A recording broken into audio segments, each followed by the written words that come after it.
சூர்யானோட கருப்பு திரைப்படத்தை பற்றியும் அதே மாதிரி அஜித் அவர்களோட AK64 படத்தை பற்றின அப்டேட் தாங்க இந்த வீடியோ வந்து பார்க்க போகிறோம். ஸோ ஃபஸ்ட்டு அஜித் அப்டேட் தான் சொல்லுவேன். சூர்யா அப்டேட் சொன்னால் எல்லாமே ஓடிடுவீங்க.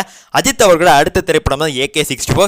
இந்த ஒரு திரைப்படத்துக்கான அனௌன்ஸ்மெண்ட் தான் அது நமக்கு வந்து வரப்போகுது. ஸோ இந்த ஒரு அனௌன்ஸ்மெண்ட் அப்படிங்கிறது பிப்ரவரி மாதம் கிடைக்கிறதுக்கான வாய்ப்புகள் இருக்குது. அந்த மணிக்கு இப்போ வந்து சோர்ஸ் பீப்புள் வந்து அப்டேட் கிடைக்குது. ஸோ ஜனவரி 23 மங்காத்தா வந்து ரிலீஸ் ஆகுது. ஃபேன்ஸ் எல்லாமே அதை செலிப்ரேட் பண்ணி முடிச்சோடனே இந்த ஒரு அனௌன்ஸ்மெண்ட் வந்து கொடுக்கலாம் சொல்லி பிளான் பண்ணிட்டு இருக்காங்க.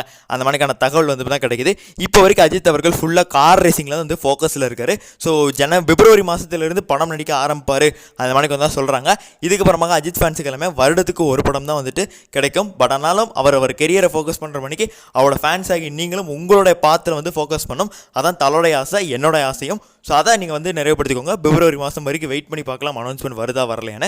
இப்போ நம்ம சூர்யானோட கருப்பு திரைப்படத்தோட அப்டேட்டுக்கு வந்து போயிடலாம். ஸோ கருப்பு திரைப்படத்தோட ரிலீசிங் டேட் பற்றியான அப்டேட் தான். ஸோ கருப்பு திரைப்படம் வந்து மார்ச் 19 வந்து வெளியாகும் அந்த மணிக்கு இப்போ வந்து கூகுள்ஸில் வந்து போட ஆரம்பிச்சிட்டாங்க. ஸோ நிறைய பேர் அதை தான் வந்துட்டு நம்புகிறாங்க. ஸோ நம்ம வந்துட்டு சொல்கிறோம். ஸோ பொங்கல் ஸ்லாட் இப்போ ஃப்ரீயாக இருக்குது. பராசக்தி வேறு ப்ரீபோன் பண்ணிட்டாங்க ஜனவரி 10 நீங்கள் ஜனவரி 15 வரலான்னு. பண்ணால் டீம் என்ன பிளான் பண்ணியிருக்காங்கன்னு சொல்லி தெரியல. அதிரடியாக ரிலீஸ் பண்ணுறதுக்கு ஏதாவது ஸ்டெப் எடுப்பாங்களா அப்படின்னு இன்னும் ஒரு வாரம் தான் டைம் இருக்குது. ஸோ அந்த வாரத்தில் அவங்க என்ன முடிவு எடுக்கிறாங்களோ அதை பொறுத்து தான் இருக்குது.